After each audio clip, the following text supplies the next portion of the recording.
Welcome to Hood Champion Boxing and Sports. Man, boy. In boxing, you find a way to win or you find a way to lose. Look, man, is Earl Spence ready for war? Because that's what he's going to run into when he gets in the ring, which it has been confirmed with Sebastian Fundora. He's going to run into a war. Now, the thing is, I already did a video on this, that I don't think Earl Spence should be in that ring with Fundora at all. But the bottom line is Spence is going to have another shot at a world title, but 2 world titles when he returns to the sweet science of boxing. Now, I don't know how sweet his science of boxing is right now with everything he's gone through and the fact that he's not working with Derrick James. And I've canvassed the internet to find out who is Earl Spence working with now. I don't know who he's working with as a trainer. But the bottom line is he's returning to the ring with a new trainer, right? I'm assuming it's going to be.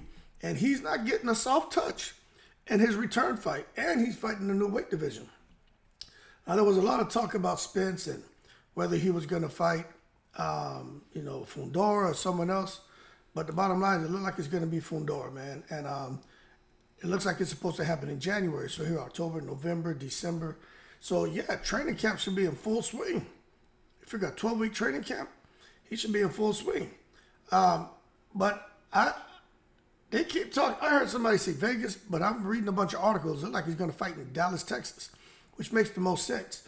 With the Hispanic population in Texas and Earl Spence being a huge draw in Dallas.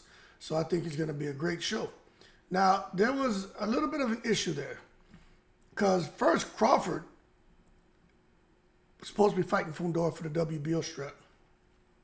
But Fundora and Crawford, see, this is that secret society stuff I've been talking about.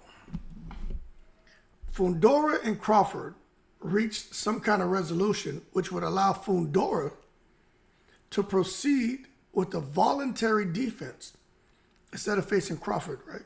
Who's mandatory for the WBO. A voluntary defense with the understanding that junior welterweight title unification will be explored afterward. Sources told ESPN, right? Now check this out. That just paves the way for Earl Spence and Terence Crawford. So what it looks like, as much as you're hearing Crawford wanting to fight Madrimov, Crawford could be fighting Conor McGregor. It looks like Crawford is cool with sitting back and letting Spence fight Fundora. And I think that, the secret society is going to make sure Spence wins. I said this in the live earlier. All Spence has to do, make this thing closer. All Spence has to do is land one hard shot. If Earl Spence lands one hard shot on Fundora, even if Fundora doesn't go down, they'll stop the fight. They're going to stop that fight. And everybody going to say, oh, Spence is back. He was ready for war. He put the bing-bings on Fundora. Nah, that's the goddamn secret society making sure their guy wins, just like they did with Rolly Romero and goddamn Ismael Barroso. Remember that bullshit, right? They waited till Rolly really hit him with some shit. Barroso wasn't done, but the referee jumped in because they knew that was a risky fight, and Rolly looked to be losing that fight. I wouldn't be surprised if they did the same thing when Spence and Fundora gets in the ring. That's why I think Fundora and his team they must be getting paid some big money, man. I mean, they must say, the contract may say they're getting paid $4 million, but he must be getting paid like goddamn $10 million, something crazy. Because I think the fight's already fixed. But that's just my opinion. But Fundora seems to be the fight Spence wanted. Maybe that's because that's what Al Heyman wanted. Leonard Ellaby mentioned that the person who's going to get the Fundora fight will be Spence, PBC versus PBC. Simple. They don't go outside of outside of the house. They keep everything inside. It's an internal hire, kind of. You know what I'm saying? Now, for those people, some people still don't know who Fundora is, but he smashed his way onto the radar, man, in several fights. The one that really put him on the map for some people is when he knocked out Lubin. Just totally broke Lubin's face up. You know what I'm saying? Had Lubin looking crazy. And then he went on there in a short notice, man, which I think that was all, again, set up. Keith Thurman steps out. Supposed to be fighting Tim Tszyu. I'm talking about they're like a couple weeks out. And then Fundora steps in. So now Tim Tszyu has to fight Instead of a 5'8" guy with the same amount of reach, he has to fight a 6'6" guy with an 80-inch reach advantage, with an 80-inch reach with a 10-inch reach advantage. And we saw what happened with that. Zoo almost put it off, but he lost. Okay? So the bottom line is WBO and WBC titles are going to be on the line when Earl Spence and Fundora fight. And I'm telling you right now, although Fundora is coming off of a Fight of the Year candidate, I think we're going to see Fundora. It's possible, right? Even though I think he beat Spence, but it's possible that Fundora had something taken out of him, the same way Tim Tszyu had something taken out of him when he and Fundora fight. It's possible that Fundora can get in there, and we don't have to worry about split decisions because maybe Earl Spence knocks him out. I don't know. But one thing I do think is going, just like Tim Tszyu and Fundora was a bloody fight, I think Earl Spence and Fundora is going to be a bloody fight. I just think Fundora is going to cut him up with them shots. And Earl Spence, his all that scar tissue and shit he has is just going to be exacerbated, and you're going to see him start to bleed and his face get shredded. Some people are just diehard Spence fans, they don't want to hear that, but that's just how I see it. But if Spence pulls off the win, good, great for Spence.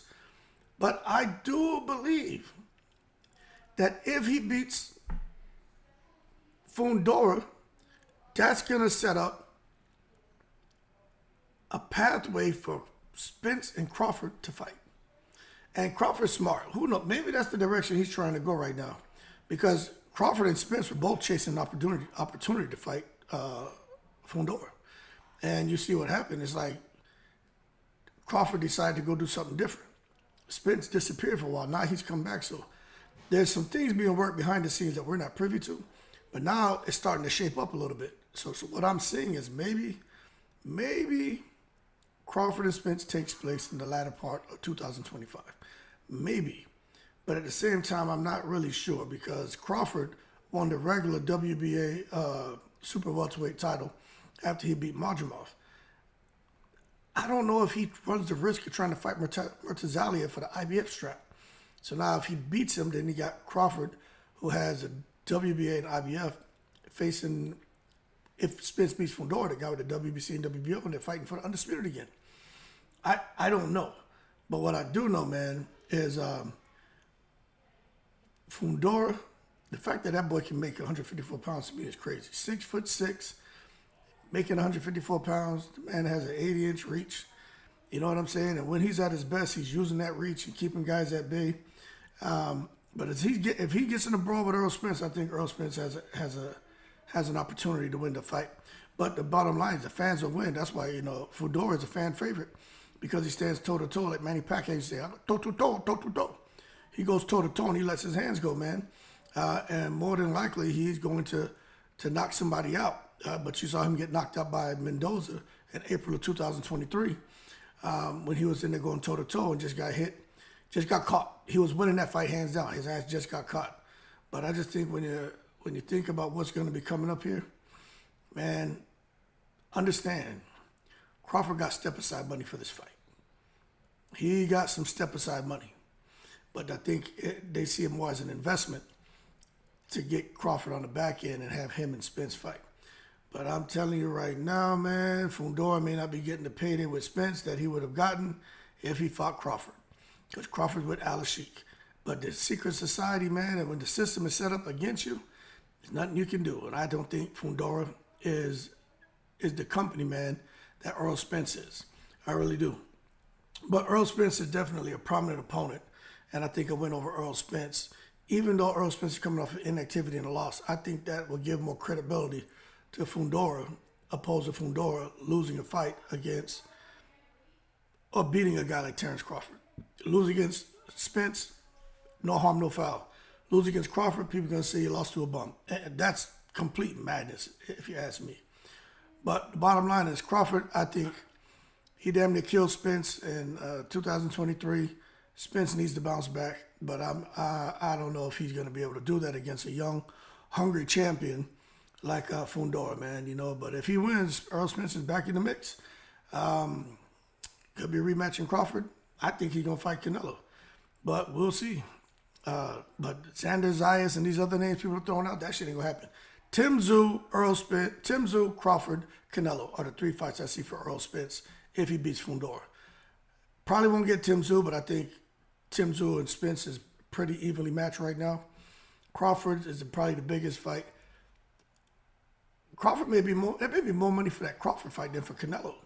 Because Crawford with Turkey Al-Sheikh, you know Turkey Al-Sheikh gonna take care of them boys. So don't be surprised. I'm thinking Canelo, to be honest with you, but don't be surprised if it's Crawford. Because for Crawford to step aside, I am telling you, he got paid some step aside money. And I am sure there's some plan. Because Crawford owes Earl Spence. Whether y'all agree with that or not, he owes Earl Spence.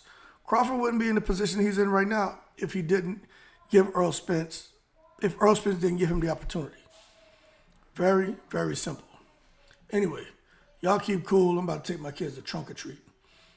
Shout out to the veterans, all 7 continents. And I'm in the breeze.